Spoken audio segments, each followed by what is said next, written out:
நிச்சயமாக ஓவியாகுமார், திருநெல்வேலி மாநகரத்தில் இன்று மாலை நடைபெற்ற இந்த நிகழ்வு மிகப்பெரிய பரபரப்பினையும் அச்சத்தினையும் ஏற்படுத்தி இருக்கிறது.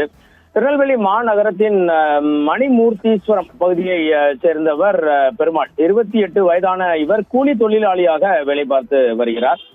இவர் அதே பகுதியைச் சேர்ந்த 16 வயது சிறுமியை காதலிப்பதாக தொடர்ந்து கூறி வந்துள்ளார். அந்த சிறுமியுடன் பழகி வந்துள்ளார். பின்னர் அந்த சிறுமியை திருமணம் செய்து கொள்வதாக ஆசை வார்த்தை கூறி நேற்று இரவு நேரத்தில் அந்த சிறுமியை தனியாக அழைத்து சென்று பாலியல் தொல்லை கொடுத்ததாக கூறப்படுகிறது.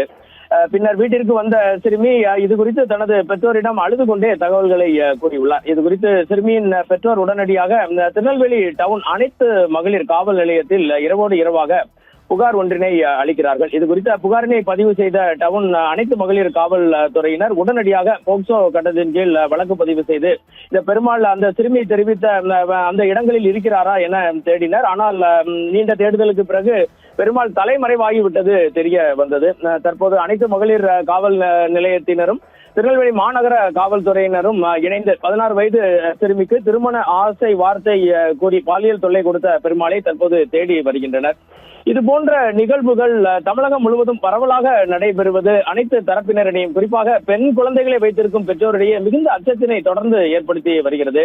போக்சோ சட்ட நடவடிக்கைகள் மிக மிக கடுமையாக இருந்தாலும் அனைத்து தரப்பு ஊடகங்களும் இது போன்ற செயல்களில் ஈடுபடுவது மிகப்பெரிய தவறு என சுட்டிக்காட்டியும் தமிழகம் முழுவதும் 3 வயது குழந்தை நேற்று திருவள்ளூரில் வன்கொடுமை செய்யப்பட்டு கொலை செய்யப்பட்ட சம்பவம் ஆகட்டும், பல்வேறு சம்பவங்கள் தொடர்ந்து பெற்றோர்கள் மத்தியில் ஒருவித பதட்டத்தையே ஏற்படுத்தி வருகிறது என்பது மறுக்க முடியாத உண்மை. ஓவியாகுமார், திருநெல்வேலி மாநகர போலீசார் தற்போது மிக தீவிரமாக இந்த தலைமறைவான பெருமாளை தேடி வருகின்றனர். தொடர்ந்து நிகழ்வுகளை திரட்டிக் கொண்டிருக்கிறோம். ஓவியாகுமார்.